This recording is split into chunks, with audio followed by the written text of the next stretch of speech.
गुडलकचा चहा आणि बनबस्का माझा फेवरेट।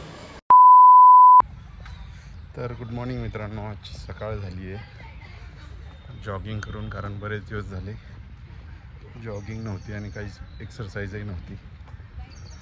तर त्यामुळं मग आज सकाळीच इथं कात्रजच्या जवळच एक उद्यान आहे बघा, इथं लेक पण आहे, इथं आलो आहे। 4 राऊंड कंप्लीट झाले आणि आता पुढचं आता घरी निघायची वेळ आली। तर भेटतोच मी पुढचं काय। वॉकिंग करून घरी आल्यानंतर आवरून मी लगेच निघालो शहरात जायचं होतं ना, आज गाडी चालवायचा खूप कंटाळा आला होता, त्यामुळे बसनंच प्रवास केला। गुडलक कॅफे जवळ पोहोचल्यानंतर तिथं कळलं की आमचे मित्र आहे ज्यांची गाडी टोईंग करून नेली होती चुकीच्या ठिकाणी पार्क केल्यामुळं। मग साहजिकच पत्रकार असल्यामुळं त्यांनी मला सांगितलं की तुमच्या ओळखीने बघा काही होतं का, तर गाडी मिळते का लवकर। तर मग त्यानुसार आम्ही गेलो तिथं।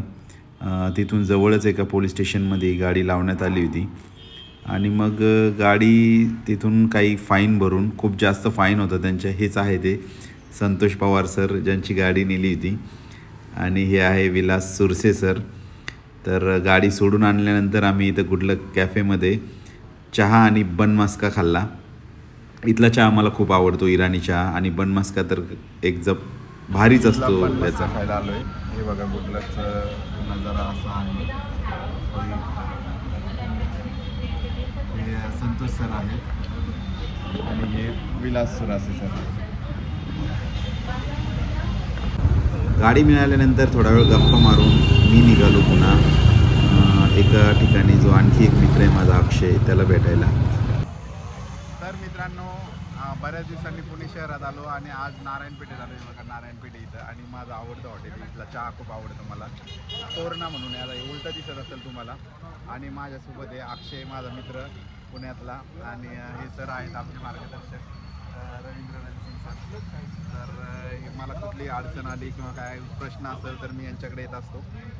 तर आज पुण्यात यांना भेटून खूप मस्त वाटलं, कारण मागचे 10-12 दिवस मंचरला होतो आणि आज म्हटलं आज वेळ आहे तर आज इकडे यावं, आणि आज पुण्यात आलो। पुण्यात बरेच गोष्टी केल्या, आता तुम्ही पाहिलंच असेल की एक गाडीसुद्धा सोडून आणली, जे की आपल्या पत्रकारितेमुळे सुटली लवकर।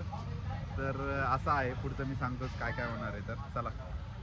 या सर्वांना भेटल्यानंतर मग मी आलो इथं मेट्रो स्टेशनला, जे डेक्कनचं मेट्रो स्टेशन आहे, आणि तिथे एक मित्र भेटणार होता, त्याला खूप दिवसापासून भेटायचं होतं, त्याला भेटलो। त्यावेळी खाली खूप जास्त ट्रॅफिक होती, बघू शकता तुम्ही, आणि पुण्यात ही ट्रॅफिक रोजचीच झाली आहे। अशा रीतीनं मग आजचा दिवस पूर्ण झाला आणि खूप मस्त मजा आली, कारण खूप दिवसानंतर पुण्यात जाऊन सगळ्यांना भेटलो, सगळ्यांच्या भेटीगाठी घेतल्या की कसं फ्रेश राहतो मूड आपला, आणि मग आठवडाभर काम केलं तरी काही वाटत नाही सगळ्यांचं भेटी झाल्यानंतर। तर आज सगळी मित्र कंपनी भेटली होती, आणि सगळ्यात मोठा थ्रिल होता तो म्हणजे गाडी सोडून आणण्याचा। आमच्या मित्रांची गाडी उचलून नेली होती, आणि त्या गाडीवर पूर्वीच त्यांनी सेकंड हँड गाडी घेतली, आणि सेकंड हँड गाडी घेतल्यानंतर अगोदरची त्या गाडीवर खूप जास्त फाईन होते, म्हणजे काही हजारांमध्ये होते। तर मग त्यातलं काहीतरी निम्मा तरी भरा असं त्यांचं म्हणणं होतं, पण माझ्या ओळखीमुळं मग थोडं ते कमी झालं, आणि खूप कमी पैशात म्हणजे त्यांनी गाडी सोडली, आणि नंतरचा फाईन त्यांनी कोर्टात सेटल करून घेण्याचं ठरलं, कारण त्या गाडीच्या किमतीपेक्षा जास्त फाईन झाला होता, मोपेडच गाडी होती। तर असं एकंदरीत होतं, आणि गाडी सुटली आणि सगळ्यांना भेटलो, बऱ्याच गोष्टींवर चर्चा झाली, वेगवेगळ्या विषयांवर चर्चा झाली, आणि भारी वाटलं। आता काय पुन्हा काम सुरू होणार आहेच आहे उद्या किंवा परवापासून, तर मग त्या कामासाठी तयारीला लागायचंच आहे। तर हा एक मस्त ब्रेक होता थोडा 1 दिवसाचा, आणि तो ब्रेक एन्जॉय केला, सगळ्यांच्या भेटीगाठी घेतल्या। आणि चला आता तुम्हाला पुढच्या व्हिडिओमध्ये मी कुठं राहतो ते मी सांगणार आहे, आणि माझं घर कसं आहे ते दाखवणार आहे। तर भेटूया पुढच्या व्हिडिओमध्ये, तोपर्यंत गुड बाय।